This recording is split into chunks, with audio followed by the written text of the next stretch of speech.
All right, cash flow crew, now for everybody's favorite episode. Today we're going to go ahead and talk about VA math and how to calculate it.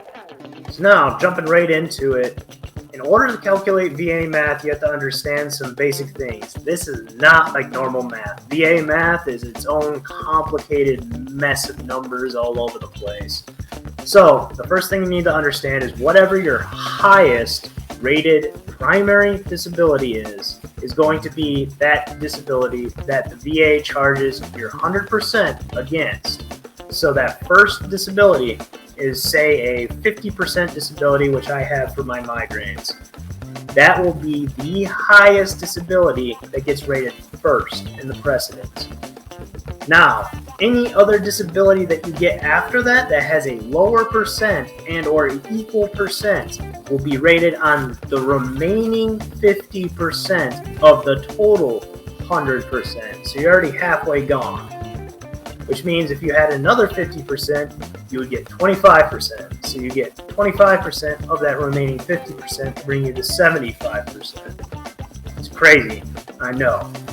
Because 50 and 50 don't mean 100, especially with the VA. I think the overall math ends up to be about like 260% in order to equal 100%. Don't quote me on it, but it's just one of those things that you need to understand. You need a ton of percentage in order to actually get 100%, unless of course you get it in one go.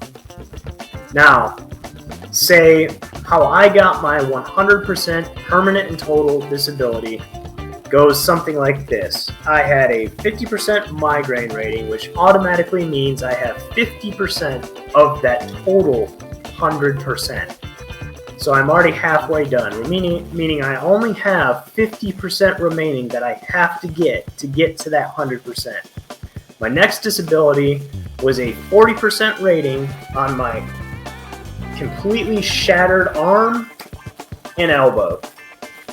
Now, the shattered arm and elbow brought me up to 40% just due to range of motion issues as well as interconnectedness with this horrible shoulder nonsense. Now, this allowed me to go ahead and get an additional 40% of that 50%, which ends up coming out to roughly 20% of that overall nonsense right there. So that means I went up to a 70% rating. And then my next highest rated disability was sleep apnea. Now, I only have a moderate severe sleep apnea, so I stop breathing in the middle of the night, and that's why it's only like moderately severe, and I'm not on the machine full time. Have to get tested for one because I need to get a machine because apparently it helps your sleep quality tremendously. But that is a side note here, and we definitely want to keep going with this. So that means 30% off of the remaining 30%. So that means I get 10% more from that overall math equation, bringing me up to a total of 80%. Then I have 4 20%. I'm looking at my VA disability sheet that I have in front of me, so that's why I keep looking down. But I have 4 20% disability ratings, which means I get 20% of that 20%, and then it continually goes down and down and down and down, which eventually brought me all the way up to roughly a 92%. So still just shy of the overall 100% once you do all the math there.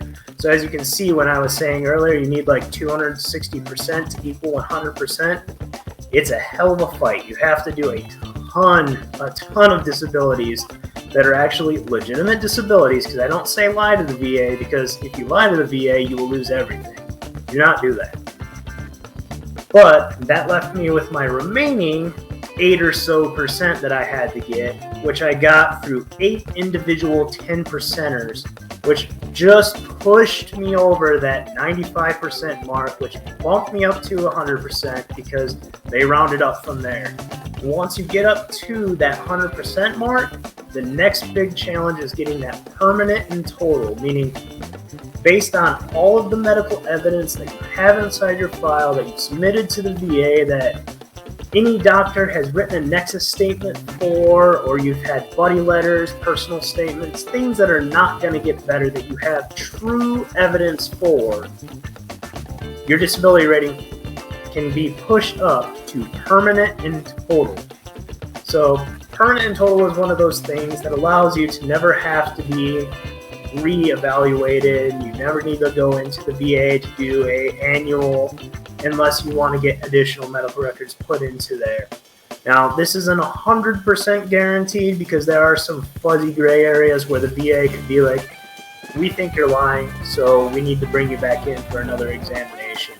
Like, I wouldn't be surprised if I put this this episode out there to help you guys, and the VA gets vindictive and decides, hey, this guy on this show, I mean, he's telling other veterans, so we better be sure that we silence him, so we'll bring him in for another evaluation.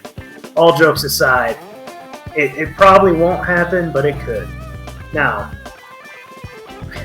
once you are going for that permanent and total disability, it means that you have enough medical records that actually say that you will not get better.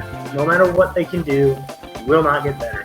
Like I know with my spinal damage, as well as my shoulder, my left arm, and all the damage here, it will not get better. For my entire life, I am stuck with that. I have actually been told by a doctor that my back, once they went into it, looked like that of a 65-year-old. So my back is like destroyed. But that's just one of those things where if you submit correctly with the right medical evidence, the right nexus letters, the right doctor statements, the right buddy letters, the right personal statements, they can push you up to a permanent and total disability rating, which will set you up to have that 100% for life. Now that's a huge earnings over your entire lifespan, because I know overall 30 years, that's at $43,000, close to $44,000 at the top rating as a single individual without children. Now with children or with dependents, your rates actually go up. But for me, it's roughly about $44,000 a year, tax-free, that additionally gives you all sorts of extra benefits such as healthcare, dental, additional education for any of your spouses. Also, it will give you any of the extra rehab type deals, any of your additional vocational rehab. So you need to get a new job, you need to get new training. VA will cover all that because you are 100% permanently total disabled. So that's one of those things that the VA will cover in order for you to go ahead and move on, do something new with your life, obviously within the bounds of what you can do. So that's why getting your disability all the way up and how VA math overall works. I hope you guys go ahead if you like that and just go ahead and call for fire on that like button. Let's go ahead and destroy it. And if you can subscribe, as well as go ahead and share this to any of the veterans out there that may or may not need help, because you might not know. There might be a veteran that doesn't say anything, but this could be the video that decides for them that they need to go ahead and file that claim, get that disability, and get those disability benefits they deserve. So please go ahead, share this video with as many veterans as you humanly can. Let's get all this word out there so that people can understand how VA math works, because it's one of those super confusing topics that no one understands and it takes forever to actually learn it. Alright, Cash Flow crew, that's it for this one. Peace.